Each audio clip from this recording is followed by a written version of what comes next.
Speaker, to speak for the 29th time on this House floor about rape in the military. I rise today to speak on a scathing report on military sexual assault by the Associated Press.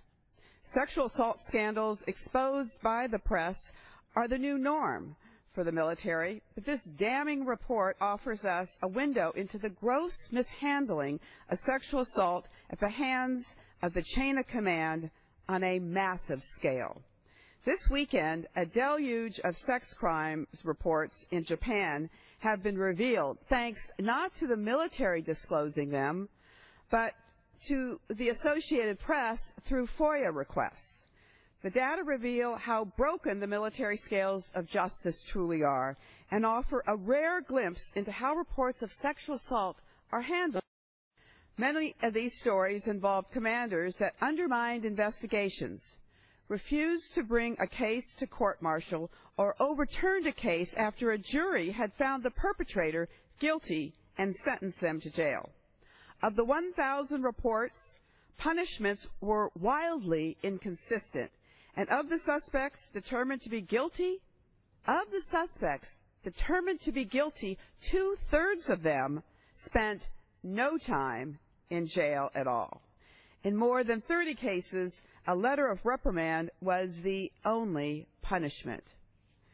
What is truly unacceptable is that we had to rely on FOIA requests at all. These cases and their outcomes must face the light of day and the scrutiny of the taxpayers that pay for our military in the first place, and I intend to work to make sure that this happens.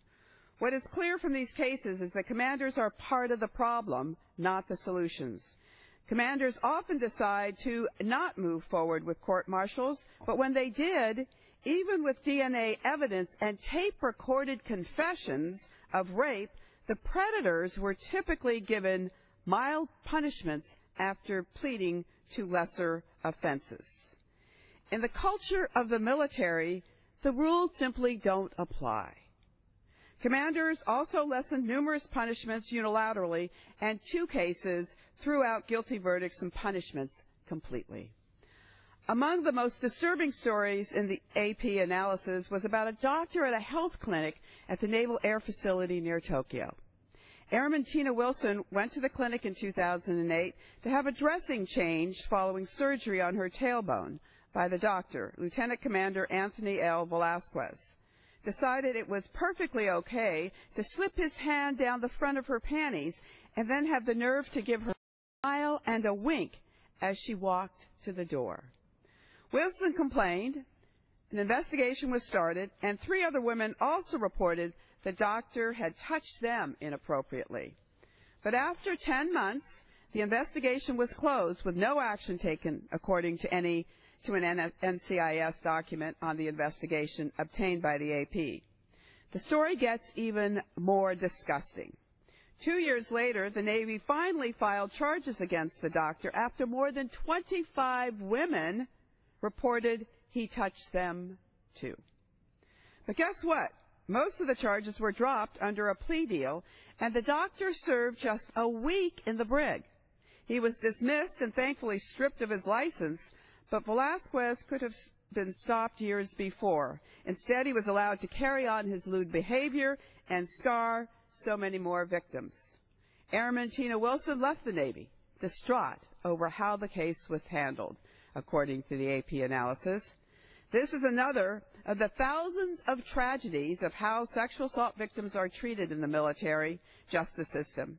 They often lead or are forced out after making their reports and enduring a grueling, unjust process. Survivors often face retaliation and punishment while their predators get letters of reprimand. And the retaliation is brutal.